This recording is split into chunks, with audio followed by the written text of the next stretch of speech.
Hello student, welcome once again in physics class. Today we are going to discuss the electric meter.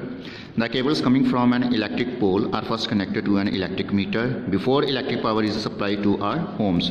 तो cables हमारे घर में जाने से पहले इलेक्ट्रिक मीटर के साथ कनेक्ट की जाती है। इलेक्ट्रिक मीटर एक ऐसी डिवाइस है जो ये बताता है कि कितनी इलेक्ट्रिसिटी हमने कंज्यूम की है और इसको किलोवाट आवर मीटर भी बोला जाता है। और जितनी भी एनर्जी कंज्यूम हुई होती है तो उसका जो यूनिट्स होते हैं ना, कमर्शियल यूनिट्स, वो होते हैं kilowatt hour.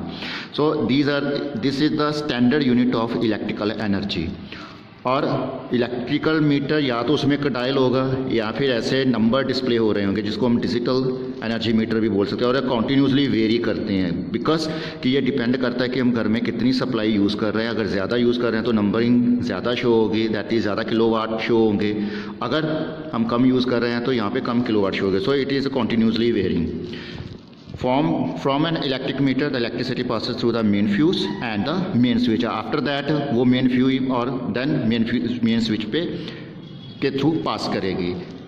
From the main switch, the electric current is carried to various rooms of the house through insulated copper wires. तो मेन स्विच से या मेन बोर्ड जो होता है हमारे घर में, वहाँ से फिर हमारे जितने भी घर में वेरियस रूम्स होते हैं, डिफरेंट रूम, ऊपर नीचे कहीं पर भी, किचन हो, वॉशरूम हो, तो वहाँ तक वायर के जो कॉपर वायर होती है उसके थ्रू सप्लाई हम प्रोवाइड करवा देते हैं। When which are then connected to electrical appliances like bulbs, fans, tubelights. तो जितने हमारे घर के इलेक्ट्रिकल एप्लियंसेस होते हैं उसके साथ वो कनेक्ट हो जाती है। Next is switch. Switch is on off device. हमारे घर में कहाँ, हर एक जगह पे जहाँ पर भी इलेक्ट्रिकल एप्लियंस होंगे वहाँ पे स्विचेस होते हैं लाइक दैट। तो डिफरेंट शेप, डिफरेंट साइज़ के भी होते हैं और डिफरेंट कैपेसिटी के भी होते हैं। उनकी पावर रेटिंग भी डिफरेंट होती है। वो डिपेंड करता है कि हम कौन सा कि इलेक्ट्रिकल एप्लियंस कितनी सप्लाई यूज़ कर रही है। अगर ज़्यादा करंट ले रही है तो स्विच का साइज़ और उसकी रेटिंग ज़्यादा हो जाती है। So a switch is an on off device use to operate an appliances circuit. It has two brass pins. Brass pins होती हैं into which fits another brass terminal. तो और दूसरे आप तो एक अपर एंड होता है, उसके नीचे जो होता है एक और पोर्शन होता है जिसमें ब्रास पिन्स होती हैं। अगर ब्रास पिन्स आपस में कांटेक्ट में आ जाती है तो सर्किट ऑन हो जाता है। अगर वो ब्रास पिन्स आपस में कांटेक्ट में नहीं है, डिस्कनेक्ट कर दी जाती हैं, तो सर्किट हमारा इनकम्प्लीट हो जाता है, तो करंट फ्लो नहीं करेगा। सो मीन टू से अगर आपने ऑन किया तो सर्किट कंप्लीट करंट फ्लो करेगा। अगर आपने इसको ऑफ कर दिया तो सर्किट डिस्कनेक्ट हो जाएगा, कंप्लीट नहीं रहेगा, तो करंट फ्लो नहीं करेगा। और जो आउटर केसिंग होती है इनकी, ये इंसुलेटिंग मटेरियल की होती है ताकि जब यूज़र यहाँ हम इसको टच करते हैं हमें किसी तरह का शॉक नहीं लगता। सो इलेक्ट्रिकल इंसुलेटिंग मटेरियल होता है जैसे प्लास्टिक और bakelite. It protect the user from any kind of shock. तो किसी भी शॉक से प्रोवाइड करने को, प्रिवेंट करने के लिए, that is the safety device. तो प्लास्टिक और बेकलाइट दोनों इंसुलेटर होते हैं। अ switch is always connected along with the live wire. तो हमेशा लाइव वायर के अलॉन्ग कनेक्ट किया जाता है। जैसे पहले बोला था कि फ्यूज़ भी और या जितनी अदर इलेक्ट्रिकल एप्लियंस सारी की सारी लाइव वायर के साथ कनेक्ट होती हैं। So student, next is plugs and sockets. Look at that, this is the plug and this is socket. Now plug has the 3 pins and these 2 lower pins are called terminal pins and this upper pin is called earth pin, and this earth pin is connected to the metallic body of an electrical appliance to make the earth connection. So it is as the safety device, and this plug is inserted into a socket. It has also 3 holes. The 2 small holes, these or these,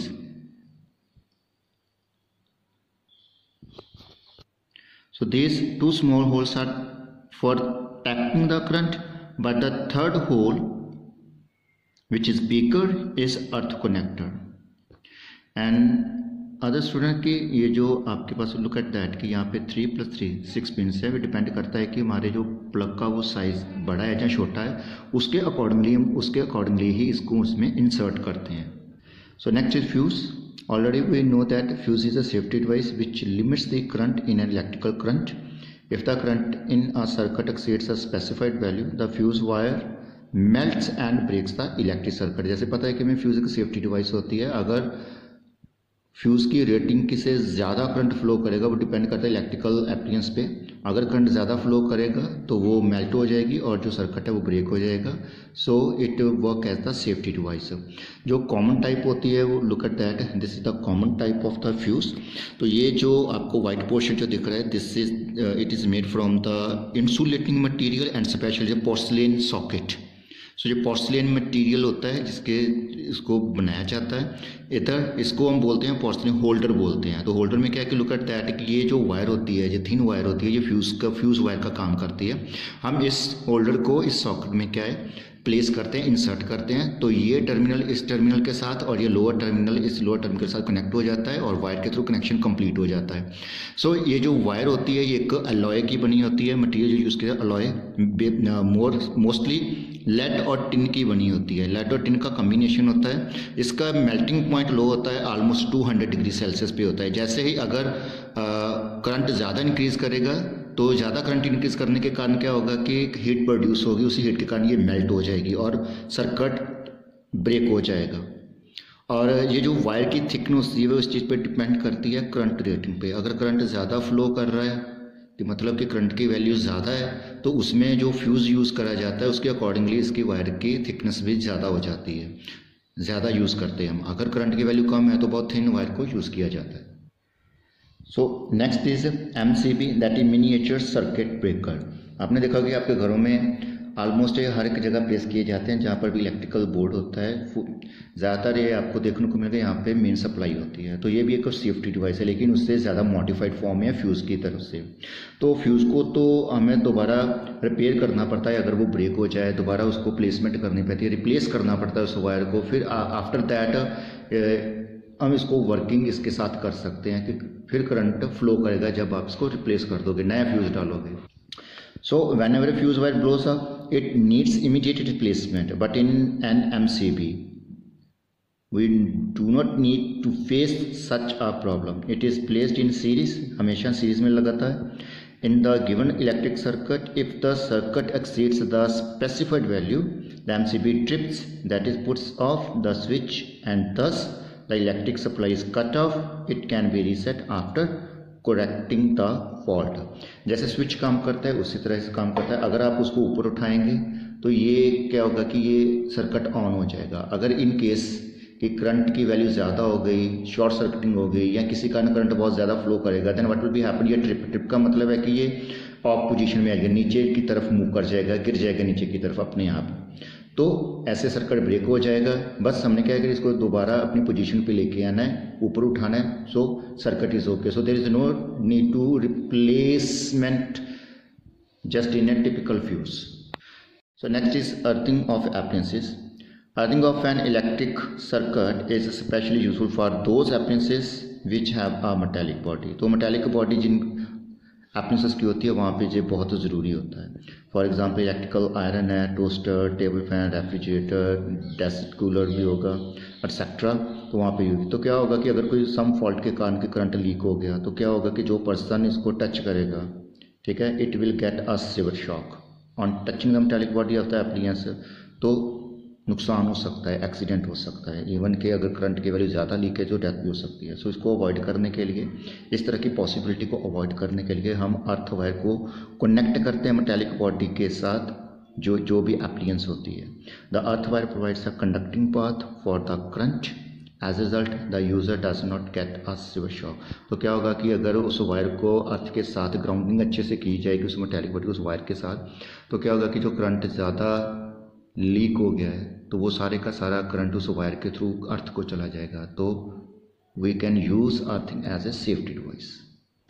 now look at that, overloading of an electric circuit is caused by connecting a number of electrical appliances in a single socket और in a single circuit. जैसे हमने पढ़ा कि जो socket होती है अगर आप उसके अगर वो करंट की उसकी मैक्सिमम वैल्यू 10 एम्पियर की, उसके हम 10 एम्पियर करंट ले सकते हैं। अगर आप 3 या 4 एप्लायंसेस एक ही सॉकेट में कनेक्ट कर देते हो कि आपने वॉशिंग मशीन भी उसमें लगा दिया, आपने मिक्सर उसमें लगा दिया, आपने कोई और ऐसी एप्लायंस लगाई जिसको करंट ज़्यादा चाहिए तो उसके साथ लगाए, तो क्या होगा कि वो सॉकेट तो 10 एम्पियर करंट की आउटपुट दे सकती है, लेकिन आपने इतने एप्लायंस यूज़ कर लिया कि उसकी जो वैल्यू है 15 एम्पियर तक चलेगी। Then what will be happen, overloading हो जाएगी, करंट की वैल्यू ज़्यादा फ्लो करेगी उसमें से, तो ओवरलोडिंग होने के कारण वो डैमेज हो जाएगा, हीट अप होने का वो डैमेज हो जाएगा। Then after that what will be happen, look at that, short circuiting takes place if live wire and neutral wire come in direct contact इधर due to the damage of wire insulation और due to faulty appliances. तो sometime क्या होता है कि appliances जो faulty होती हैं या वायर की इंसुलेशन उतर जाती है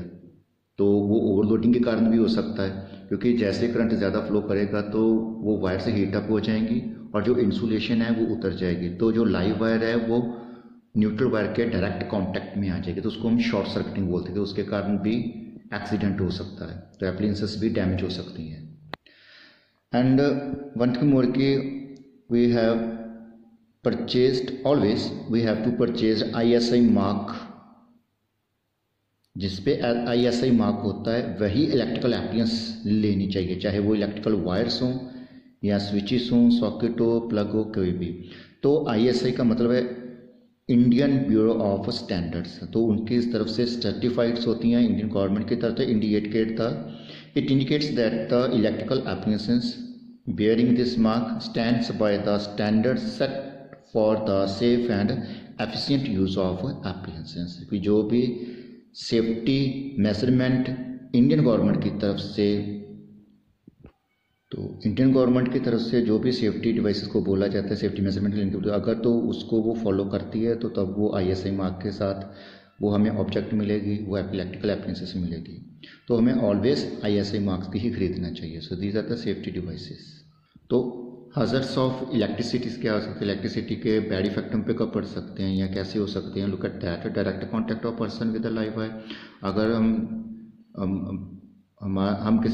कई बार हम कॉन्टैक्ट में आ जाते हैं डायरेक्ट कॉन्टैक्ट में लाइव वायर के साथ, तो सीवर शॉक में पड़ता है to him and it may even prove fatal, की डेथ भी हो सकती है, बहुत ज़्यादा नुकसान हो जाता है।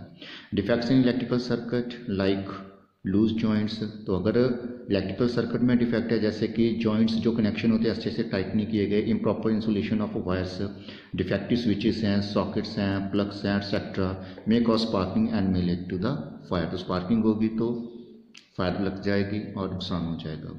ओवरलोडिंग एंड शॉर्ट सर्किटिंग, जैसे हमने पहले पढ़ा कि ओवरलोडिंग और शॉर्ट सर्किटिंग को अवॉइड करना चाहिए और ये कारण बन जाते हैं इलेक्ट्रिकल सर्किट में that cause electric fire in a house. So इनको अवॉइड करना चाहिए इन चीज़ों को। तो सिंपल रूल्स क्या है हमारे पास, safe use of electricity at home. तो बहुत बार आपको घर में भी बोला जाता है, तो some precautions are there. Don't put your finger or metallic object in a socket, socket में कभी भी फिंगर या मेटेलिक ऑब्जेक्ट नहीं डालनी चाहिए। Never touch an electrical switch, a plug और a device with a wet hand. Never play with electrical wires, switches, plugs, sockets etcetera. Always wear rubber slippers while working on electrical appliances. Cover all the electrical joints with insulating tags. No joint should be loose. So हमें गीले हाथों के साथ touch नहीं करना चाहिए, socket में कभी भी मेटालिक ऑब्जेक्ट या फिंगर नहीं डालनी चाहिए। हमें डिफेक्टिव स्विचेस, वायर्स ये कभी यूज़ नहीं करनी चाहिए। आप जब भी स्विच को ऑन ऑफ या किसी भी इलेक्ट्रिकल एप्लायंस को सॉकेट के साथ कनेक्ट करते हो तो हमेशा ध्यान रखें कि आपके हैंड वेट्स नहीं होने चाहिए and try to wear the rubber sleeper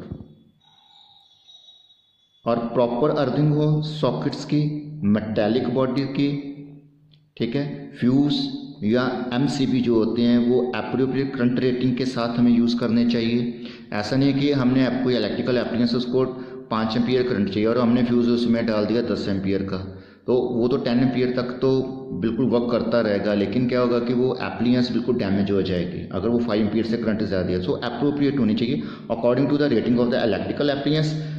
fuse और MCB उसके अकॉर्डिंगली होने चाहिए। और अगर शॉर्ट सर्किट और स्पार्क होती है स्विच में तो इमीडिएटली हमें उसको ऑफ कर देना चाहिए। घर के मेन स्विच से उसको ऑफ करो या फिर कोई वुडन स्टिक के साथ या प्लास्टिक स्टिक लेनी चाहिए, उसके साथ उसको ऑफ करो। कभी भी उसको हैंड के साथ कभी भी ऑफ करने की कोशिश मत करो। और रेनी सीजन में कभी भी हमें इलेक्ट्रिकल पोल्स को टच नहीं करना चाहिए जो हमारे रास्ते में रोड साइड पे लगे होते हैं, क्योंकि वो मेटल के होते हैं और रेन के साथ इफेक्ट होने के कारण वो इलेक्ट्रिसिटी उसमें से फ्लो कर सकती है। सो इस बात का भी ध्यान रखना चाहिए हमें। और कभी इलेक्ट्रिकल सर्किट के कारण फायर लग जाए तो कभी भी उस पर पानी नहीं डालना चाहिए। तो हमेशा सबसे पहले इस सिचुएशन में हमें स्विच ऑफ करना चाहिए मेन सप्लाई को with the help of the wooden stick, plastic कोई भी इंसुलेटर मटेरियल के। देन आफ्टर दैट अगर आपके पास बिल्कुल ड्राई सैंड है तो वो उसको साथ आपको फायर पे काबू करना चाहिए। और अपने आप कभी भी इलेक्ट्रिकल सर्किट को रिपेयर नहीं करना चाहिए। तो ये इसको हम बोलते हैं गैस वर्क, कि ऐसा हो सकता है कि ऐसे कनेक्ट होगा, तो ये also may lead to the accident. और हमेशा ISI मार्क की इलेक्ट्रिकल अप्लायंसेस ही यूज़ करनी चाहिए।